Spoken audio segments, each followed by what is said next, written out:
One, two, one, two.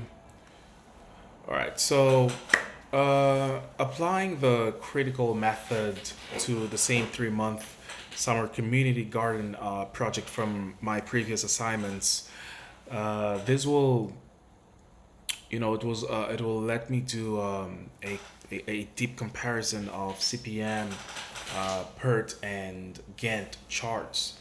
And so, first, looking at the CPM calculations, unlike the PERT, CPM uses a single deterministic duration. For this, I used the most likely time from my PERT analysis, and I then performed a forward pass to find the earliest start and earliest finish for every task. And so these gave me a total duration of 67 days. So next, I did a backward pass from that 67-day end date to find the latest start and latest finish for every task. Finally, I calculated the slack. Um,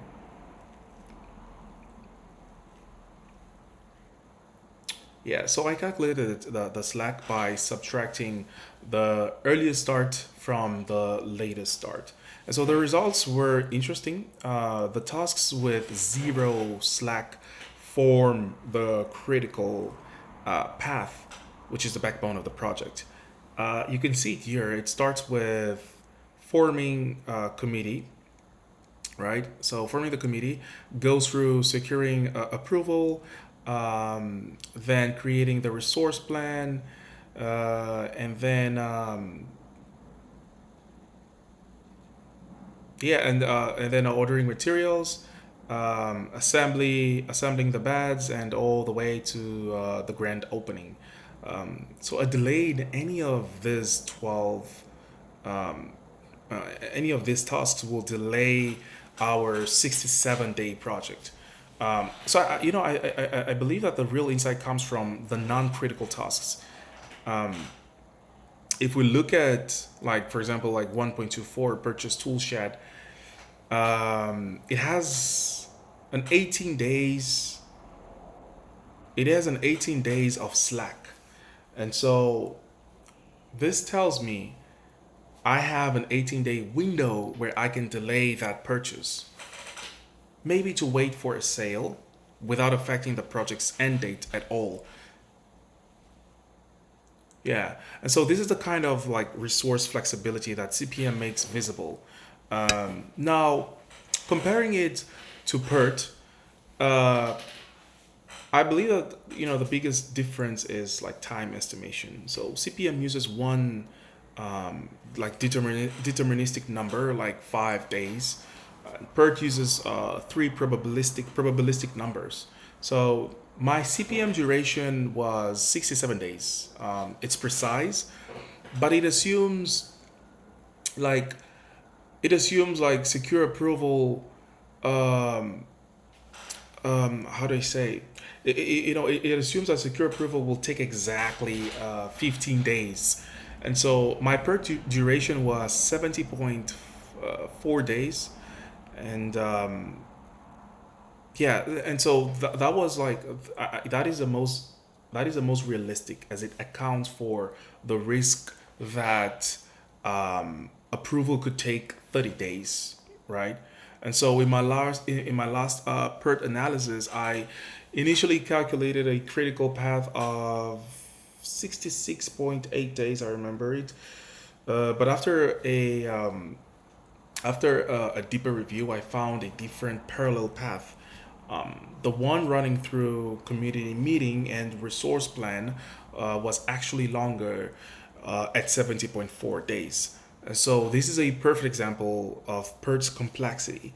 It uncovers like hidden critical paths that aren't obvious, forcing you to like reevaluate what's truly driving your project's risk, I'd say.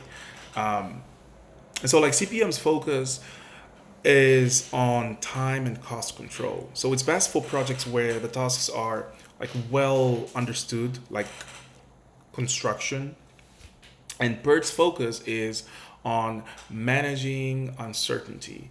It's best for complex projects with unknown variables like research and development, right?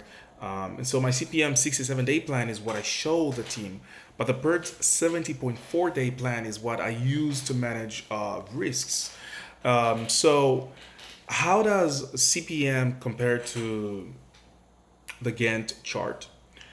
Um, CPM informs the Gantt chart, right? Like my old Gantt chart just showed a long bar for like secure approval. And now, thanks to CPM, I can color code that Gantt chart.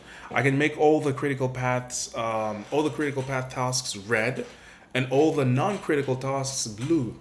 So when I look at my Gantt chart now, I don't just see a timeline. I see the project skeleton, right? And the flexible muscle, in this case, the slack. Um, and so a Gantt chart is like, of course, once again, um, it's a timeline visualization, right? Its primary use is progress tracking and communication, and so you look at it to see what you should be doing today. And the CPM diagram is a logic network visualization, right? Its primary use is planning and analysis, and so you look at it to understand how the project's places are connected. And so, you use them together. You use like the CPM to do the analysis and planning, and then you plug those dates and logic into a Gantt chart to visualize and manage the project week by week, right? So yeah, so after using all three tools, my, I guess I'd say my reflection would be that for planning, PERT is the most intuitive. It forces you to confront risk, which is what planning is all about. For monitoring, the Gantt chart is without question, I think the most intuitive. It's visual, it's based on a calendar, and the whole team can understand it. For managing risk, PERT.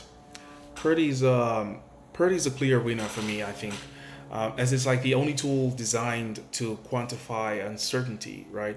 Um, but yeah, so I think the main challenge was manually like performing the backward pass in CPM, and as I found, even spotting the true like critical path in PERT can be tricky in some sense.